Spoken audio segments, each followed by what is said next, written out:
ఈ సాయంకాల ఆరాధనలో పాల్గొన్న ప్రతి బిడ్డని దేవుడు నిండారులుగా దీవించి ఆశీర్వదించునుగాక.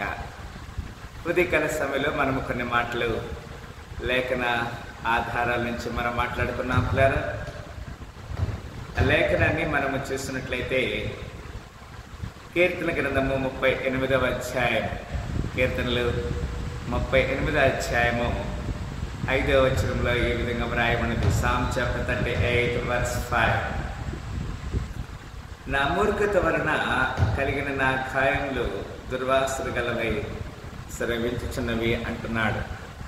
మనము దేవునికి ఏ విధంగా మన జీవితాలు సరిచేయబడాలో ఇక్కడ లేఖనాన్ని దేవుడు మనకి తెలియజేస్తున్నాడు. ద్వారా దేవుని సహాయం అనేది చాలా ప్రాముఖ్యమైనది. మన యొక్క మూర్ఖత లేకపోతే వ్యక్తిగత ద్వేషణ దేవునికి ఇష్టమైనది కాదు అనేది ఇక్కడ లేఖన సారాంశము. ప్రియులారా, ఇక్కడ వాక్యం ఏం చెప్తుందంటే మనకు అర్థం కావాల్సిన విషయము. Psalm chapter 38 verse 5. I just want to read. My wounds stink and are corrupt because of my foolishness. మన యొక్క మూర్ఖత వలన ఆ విధంగా జరుగుతుందనే మాటని ఇక్కడ లేఖనము మనకి తెలియచేస్తుంది. ప్రియులారా, కీర్తన గ్రంథము 14:3లో ఈ విధంగా వ్రాయబడినది. వారందరూ దారి తలిగి బొత్తిగా చెడి ఉన్నారు, మేలు చేయవారు లేరు, ఒక్కడైనను లేడు అని చెప్తున్నాడు.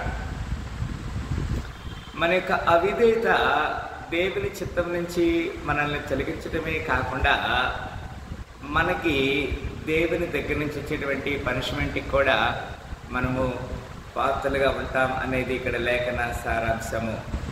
109వ కీర్తన 24వ వచనంలో ఈ మాట వ్రాయబడి ఉన్నది. ప్రియులారా, ఉపవాసం చేత నా మోకాళ్ళు బలహీనమాయను, నా శరీరం పుష్టి తగ్గి చిక్కిపోయాను అంటున్నాడు. ఎందుకు మనక శరీరము క్షీణించిపోతుంది అనేది ఇక్కడ మనము లేఖన ఆధారంలో సారాంశములో మనం చూసినప్పుడు మనక అవిధేయతే దీనికి కారణముగా ఉంటుంది అనేది లేఖన సారాంశము. ప్రియులారా, ఇంకొక మాట మనం చూస్తున్నాము. నహూము గ్రంథము 3వ అధ్యాయము 6వ వచనం ఈ విధంగా వ్రాయబడింది. 10 మంది ఎదుట నీ మీద మాలిన్యము వేసి నిన్ను అవమానపరిచెదను అంటాడు. It is just because of our wicked God want to make us a shameful life. మనల్ని 10 మంది ముందర అవమానిస్తానని చెప్తున్నాడు. ఎందుకంటే మనం దేవునికి అంత అసహ్యంగా ఉన్నాము. అందుకే 38వ కీర్తన 3-4 వచనాలు కూడా ఈ విధంగా వ్రాయబడినవి. నీ కోపాగ్ని వలన ఆరోగ్యము నా శరీరము విడిచిపోయెను, నా పాపమును బట్టి నా ఎముకలలో స్వస్థత లేదు అంటున్నాడు. It is just because of my sin there is no healing in my bones. Yes, we should know that, but God hinted us. Verse 4, 4వ వచనంలో ఈ విధంగా వ్రాయబడినది. కీర్తన గ్రంథము 38వ అధ్యాయము 4వ వచనంలో, నా దోషములు నా తల మీదుగా పొర్లిపోయినవి, నేను మోయలేని బరువు వలె అవి నా మీద మోపబడి ఉన్నవి. ఇది చాలా ప్రాముఖ్య విషయం. 6, 7, 8 కూడా నేను చదువుతున్నా. నేను శ్రమ చేత మిక్కిలి కృంగి ఉన్నాను, దినమిల్లా దుఃఖాక్రాంతుడనై సంచరించుచున్నాను. నా నడుము తాపముతో నిండి ఉన్నది, నా శరీరంలో ఆరోగ్యము లేదు. నేను సొమ్మసిల్లి బహుగా నలిగి ఉన్నాను, నా మనోవేదనను బట్టి కేకలు వేయించున్నానని చెప్తున్నాడు. మిక్కిలి ప్రియులారా, మన జీవితంలో ఏదైతే అవిధేయత ఉన్నదో ఆ అవిధేయతను బట్టి దేవుడు మనకి ఆ యొక్క తీర్పు వస్తుందనే మాట ఇక్కడ చూస్తున్నా. నా గుండె కొట్టుకొనుచున్నది, నా బలము నన్ను విడిచిపోయాను, నా కను దృష్టి తప్పిపోయాను అంటాడు. ఈ కీర్తన 38లో అనేక చక్కని లేఖన భాగాలు దేవుడు మనకి వాక్య వెలుగులో మనల్ని హెచ్చరిక చేస్తున్నాడు. మన యొక్క దృష్టి, మన యొక్క క్రమము మన ఇష్టము కాదు, కానీ దేవుని చిత్తము మన జీవితంలో జరిగిస్తుంది, నెరవేర్చబడుతుంది అనేది ఇక్కడ లేఖన సత్యముగా మనము గమనించాలి, గుర్తించాలి.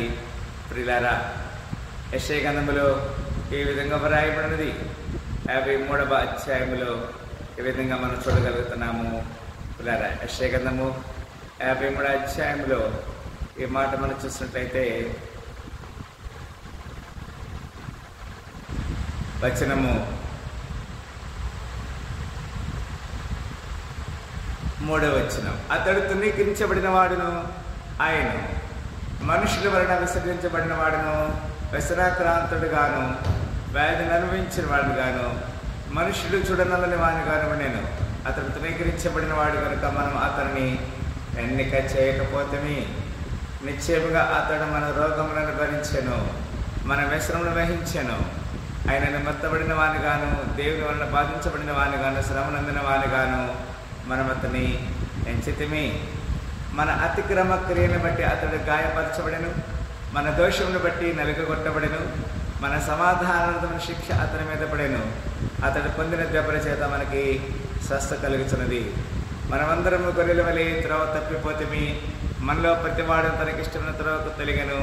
యెహోవా మన అందరి దోషములు అతని మీద మోపెను. ప్రియులారా, అతడు దౌర్జన్యము నిందెను, బాధించబడిన అతడు నోరు తెరవలేదు. బతుకు తేబడిన గొర్రె పిల్లయు బొచ్చు కత్తిరించి వాని ఎదుట గొర్రెయు మానముగొడినట్లు అతడు నోరు తెరవలేదు.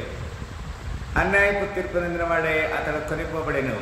అతడు రాజ్యంలో అతిక్రమను బట్టి మొత్తబడిను కదా. సజీవుల భూమిలో నుండి అతడు కొట్టివేయబడెను. ఆయనను అతని తరం వారిలో ఈ సంగతి ఆలోచించిన వారెవరు? ఇక్కడ గమనించాలి ప్రియులారా,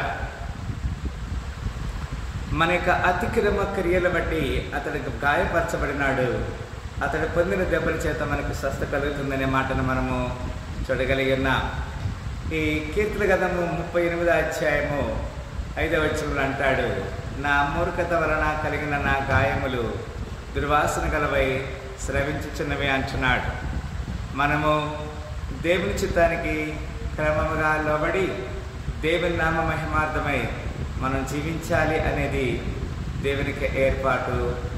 ప్రియులారా, మనం సరిచేయబడి తన నిత్య రాజ్యానికి వారసులుగా ఉండటానికి దేవుడు మనల్ని తన కృపకి పాత్రలుగా చేశాడు.